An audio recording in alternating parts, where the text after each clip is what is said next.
Donc j'appelle le premier membre du comité, Franck Alétru, président du syndicat national d'apiculture. Luc Belzins, directeur de recherche à l'Institut national de recherche agronomique. Luc Blanchet, président directeur général de botanique. Jean-Marc Bonmatin, directeur de recherche au Centre national de recherche scientifique. Henri Clément, porte-parole de l'Union nationale des apiculteurs de France. Lionel Farcy, directeur du département Fondation et Association Banque Neuflis OBC. Sylvie Gaillarde, directrice des relations extérieures de Yoplait Groupe Général Mills. Gilles Grillet, directeur du Centre de formation professionnelle et de promotion agricole de Hyères. Olivier de la Chapelle, président de l'Institut supérieur d'agriculture et d'agroalimentaire Rhône-Alpes. Jean-Louis Lothar, président du syndicat des miels de Provence et des Alpes du Sud et vice-président du syndicat des producteurs de miel de France. Éric Lelon, président de l'interprofession apicole Interapi, président de la commission apicole de la FNSEA. Patrice Percy-Dussert, apiculteur professionnel, ingénieur en agriculture et fondateur de la société Pôle Énergie. Sandrine Sommer, directrice du développement durable et de la RSE de Guerlain. Et Jean-Marc Vasse, délégué général de l'interprofession des professionnels du végétal, Valor. Alors, vous avez à peu près 2 minutes, vous le savez, je vous ai un peu coaché avant, de nous expliquer votre engagement. Pourquoi vous êtes là? Pourquoi vous tenez justement à participer à cette création? Franck Alétru. Bonjour à toutes, bonjour à tous. Monseigneur, Excellence. Il y a 40 ans, comme le disait Pierre tout à l'heure, je connaissais cette apiculture merveilleuse. C'était un bonheur. Et puis 20 ans plus tard, ce fut le début du désastre. Nous étions, avec mes collègues, les premiers à lancer le signal d'alarme. Nous étions les fameux lanceurs d'alerte.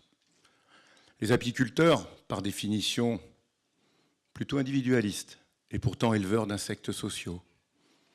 Nous étions dans notre monde, et subitement, nous venions de prendre conscience que le combat allait être dur, inégal, très long, et qu'il fallait que l'on prenne modèle sur nos abeilles, la cohésion sociale, l'union de nos forces. Lorsque Thierry et Pierre m'ont appelé pour me parler de ce projet, eh bien ce projet-là, je l'avais en rêve, et ils l'ont fait en réalité. Je ne pouvais pas faire autrement que de me dire, eh bien ces 20 années passées de combat, c'était pas pour rien. On a eu des victoires. Le combat était inégal, il est toujours inégal. L'inégalité vient justement de la différence du rapport de force des finances. Nous avons rencontré différents mondes politiques, des hommes politiques et des femmes politiques courageuses, d'autres moins. Mais tous et toutes ont été confrontés à une barrière quasiment infranchissable, celle de la puissance de la finance. Votre présence aujourd'hui nous encourage, vous ne pouvez pas imaginer comment. Votre présence, Monseigneur, Excellence, non seulement nous honore, mais nous stimule, nous oblige à avoir du résultat. Vous avez donné des exemples dans d'autres domaines. Nous tâcherons d'y faire honneur, et je peux vous garantir que les apiculteurs de France sauront saisir cette opportunité si vous nous donnez des moyens. Comme nous avons su saisir les opportunités de nos amis scientifiques, car ils ont été les premiers à venir à notre secours, nous avons été vers eux, car on nous demandait des preuves scientifiques. Aujourd'hui, les scientifiques ont besoin de moyens. L'apiculture française a besoin de moyens pour continuer d'exister. Et donc, bravo à cette initiative. Merci pour votre présence. Et j'espère qu'on se reverra très vite sur des projets concrets. Merci. Merci. Luc Belzins. Monseigneur, Votre Excellence, bonjour à toutes, bonjour à tous. Je viens d'une formation qui est plutôt orientée vers la biologie humaine. Comme mon collègue Jean-Luc Brunet, avec qui je travaille depuis plus de 23 ans maintenant. Et pourtant, ça fait, en ce qui me concerne, 34 ans que je travaille en toxicologie de l'abeille.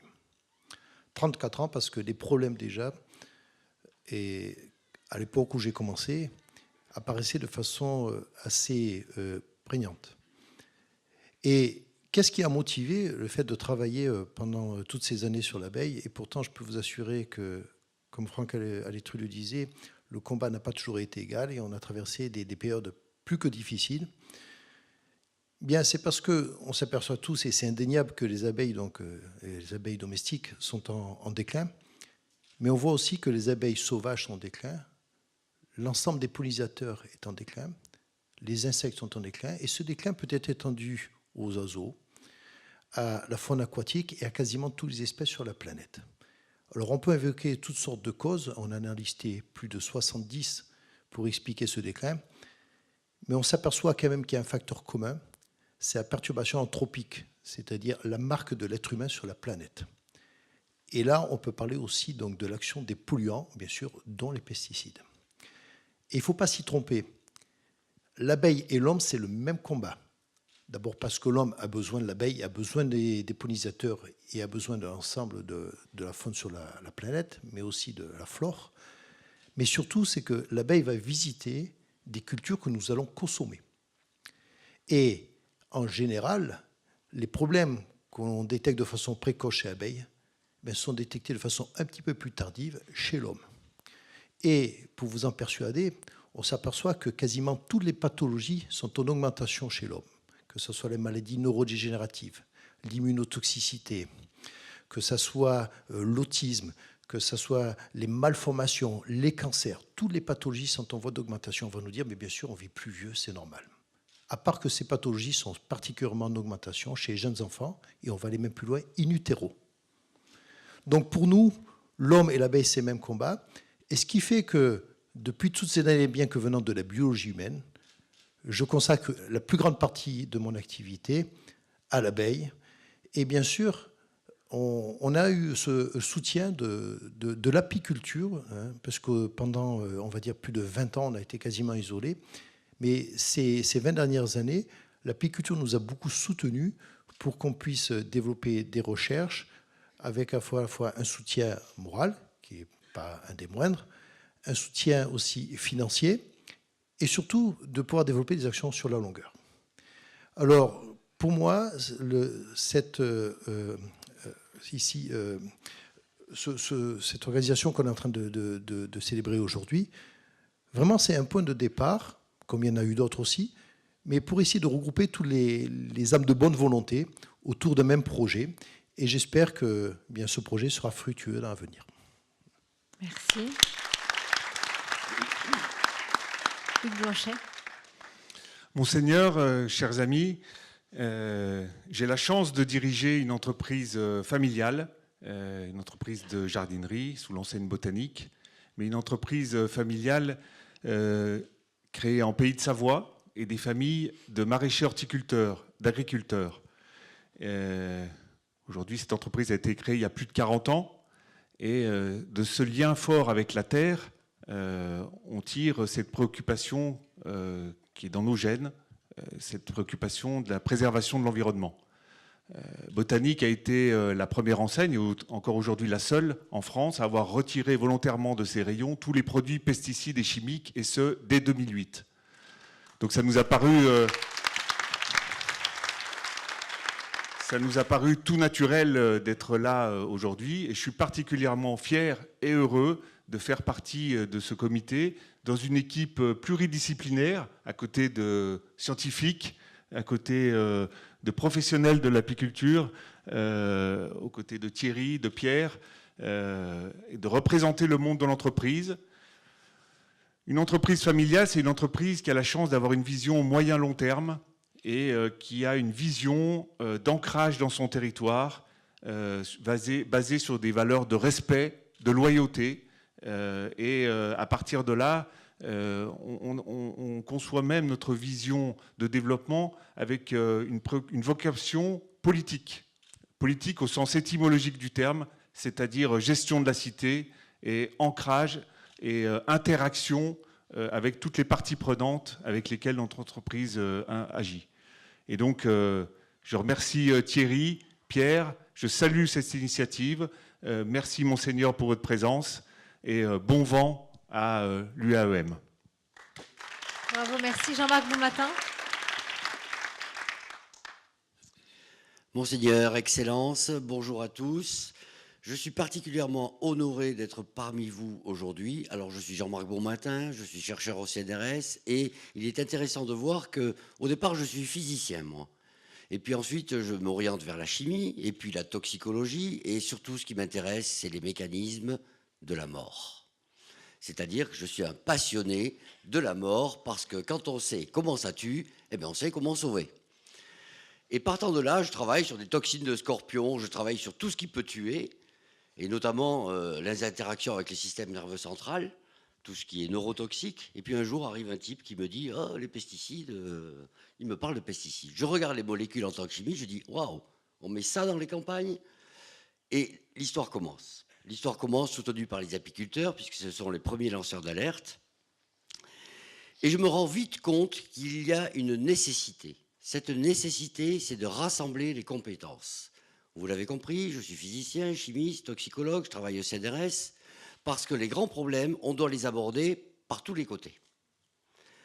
Alors, ici, pour l'abeille et la sauvegarde de l'abeille, on essaye de rassembler les compétences. Je suis vice-président d'un groupement de 60 scientifiques à travers le monde. Et là aussi, on rassemble toutes les compétences scientifiques, jusqu'à l'agronomie, la zoologie, et pour faire une évaluation mondiale de ces problèmes de pesticides systémiques.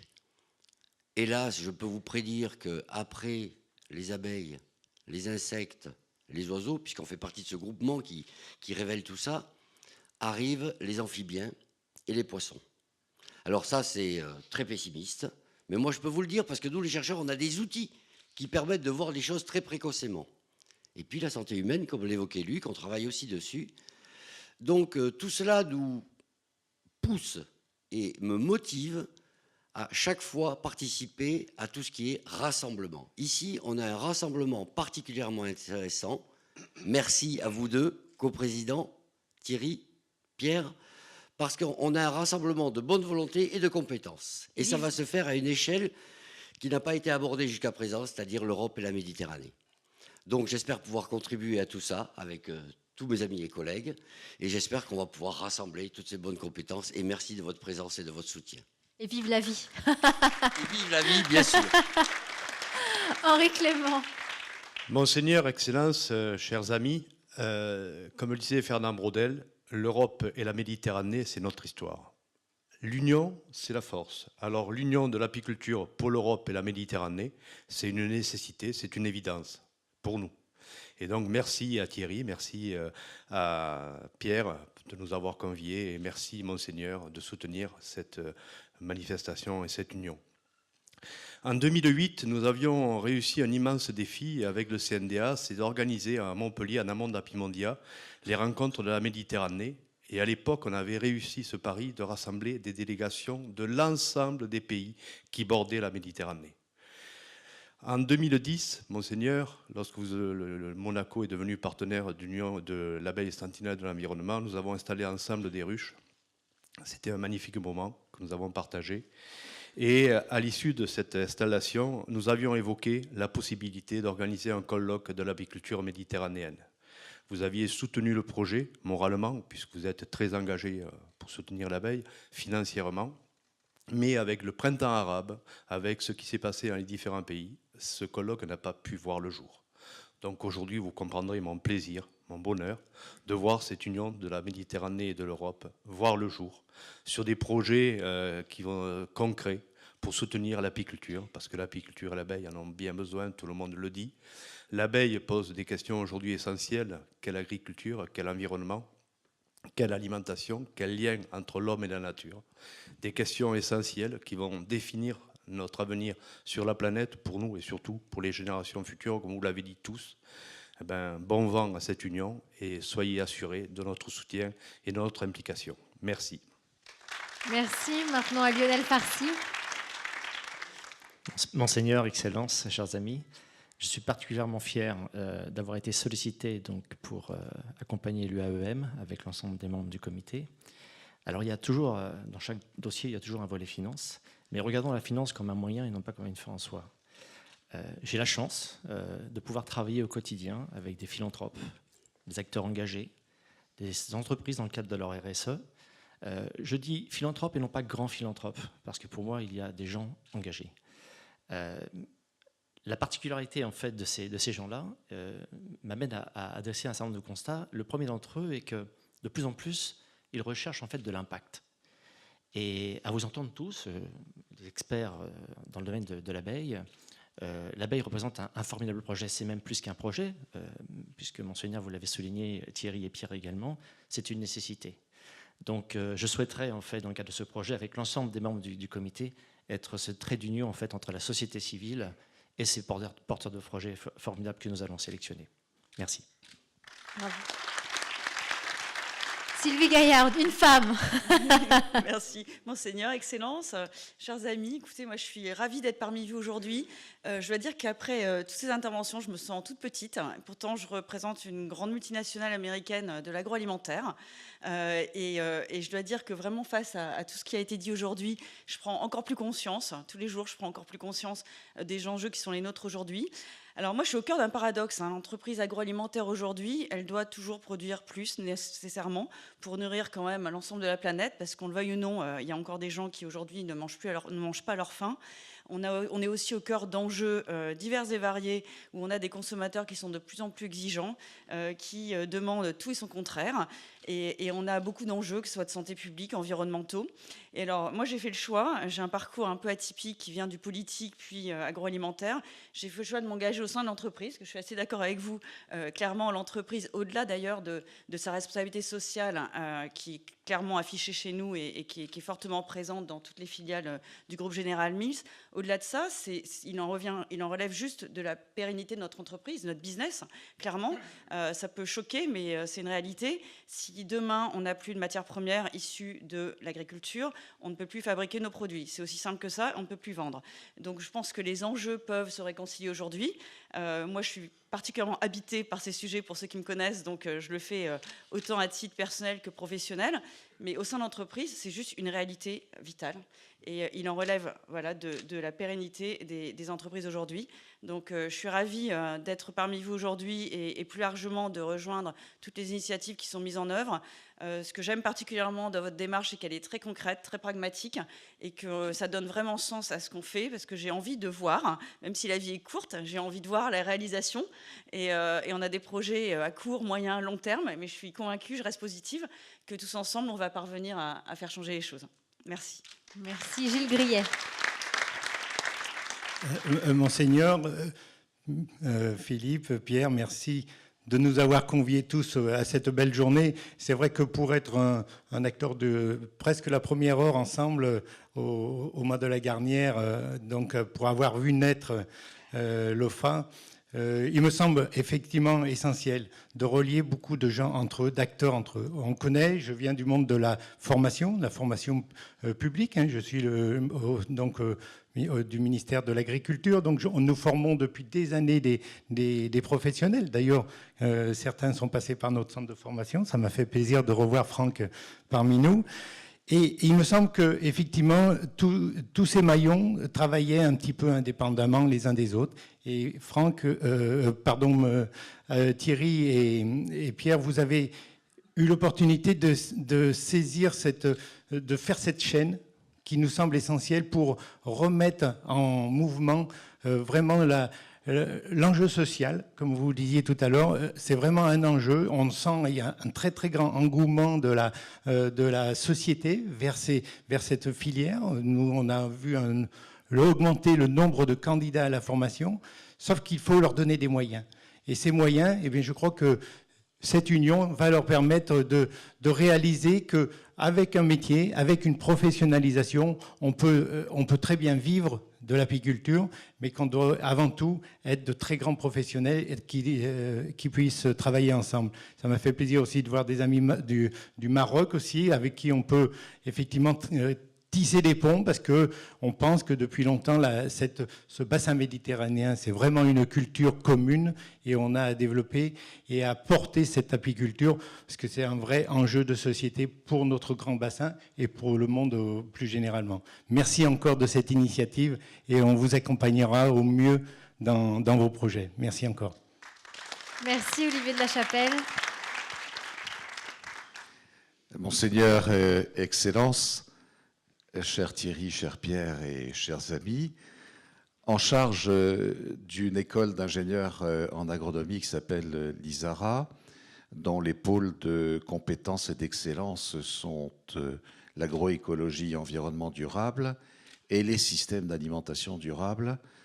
Vous imaginez bien que nous avons effectivement tous ensemble à faire face à des défis considérables qui nous attendent entre les bouleversements climatiques, la rareté de l'eau, la qualité, la traçabilité, la sécurité de notre alimentation, l'épuisement de nos ressources naturelles et l'apprentissage d'une nouvelle agriculture qu'on appelle l'agriculture régénératrice, savoir rendre à la terre ce que nous lui empruntons.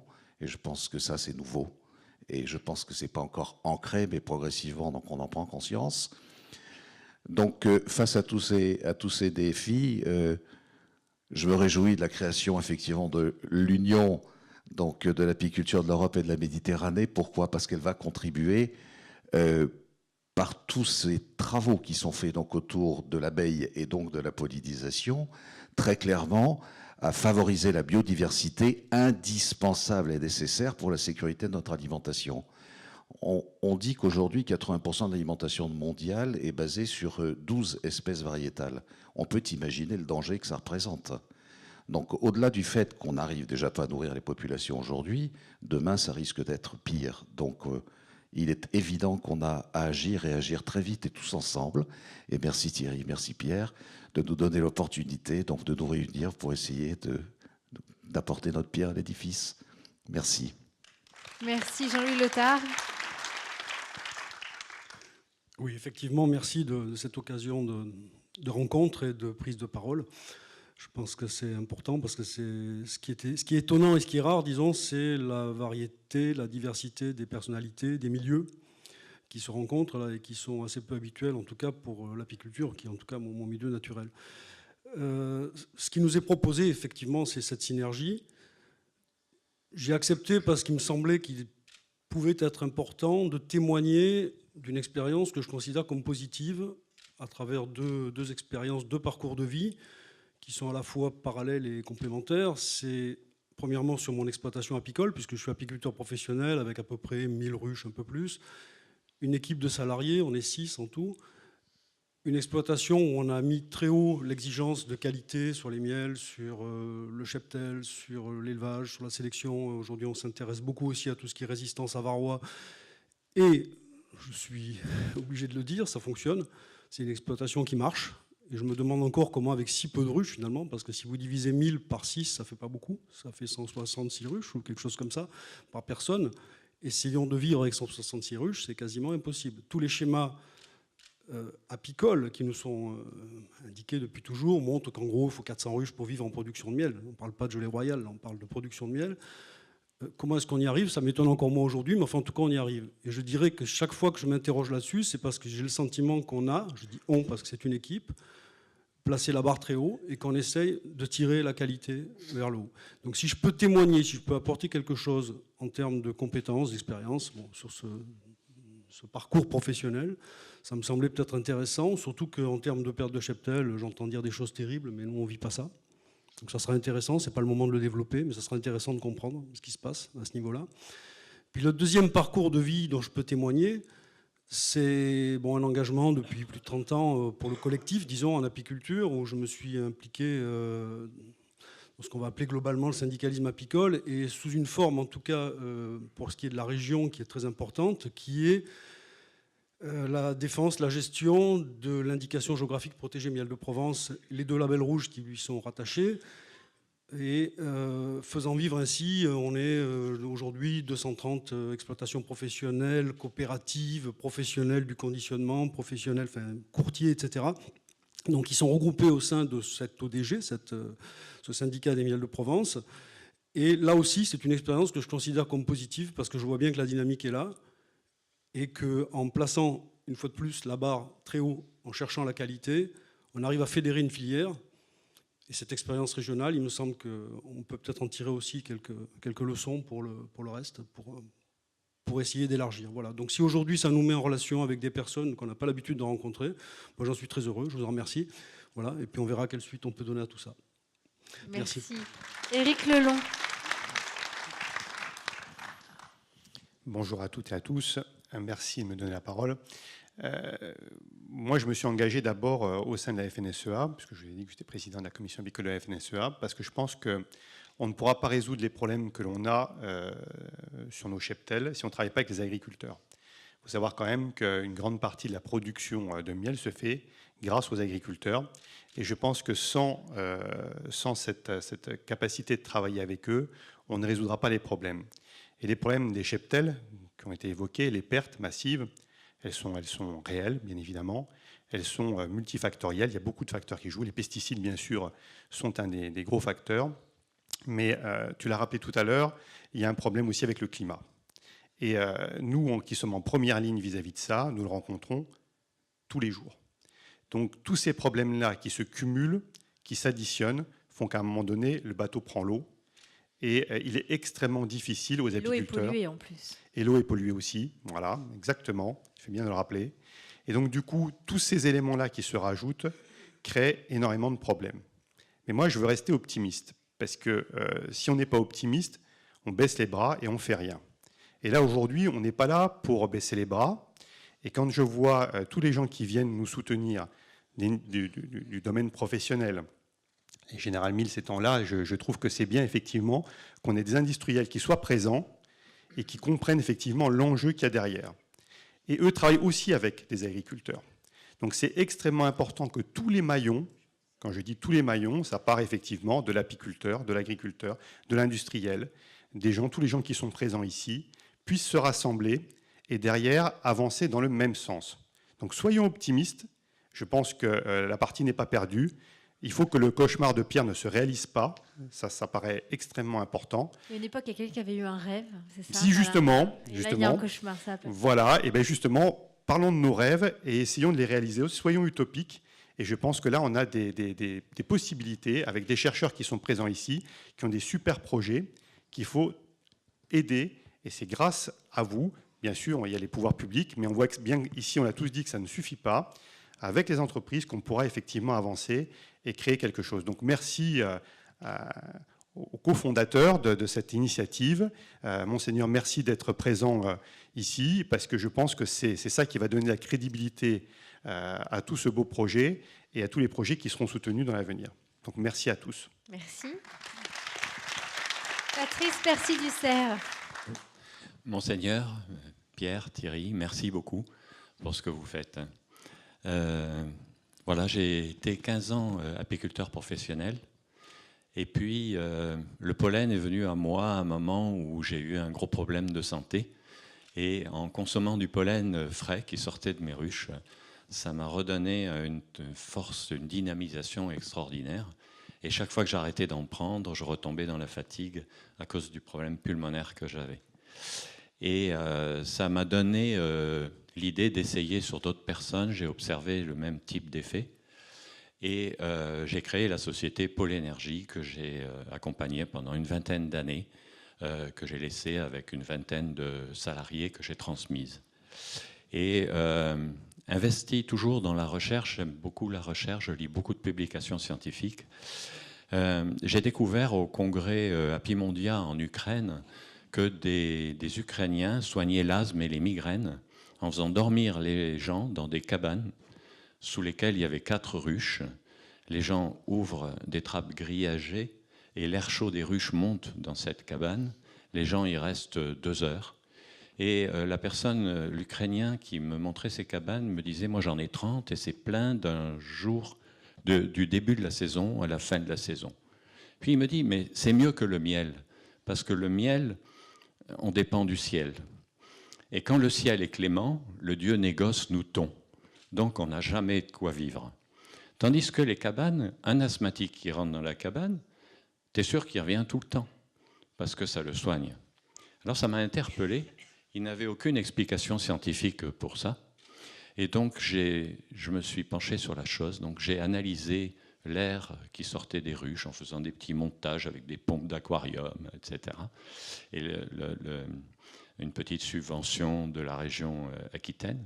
Et on a découvert que dans l'air des ruches, il y avait des molécules très importantes qui sont des phéromones émises par les larves d'abeilles.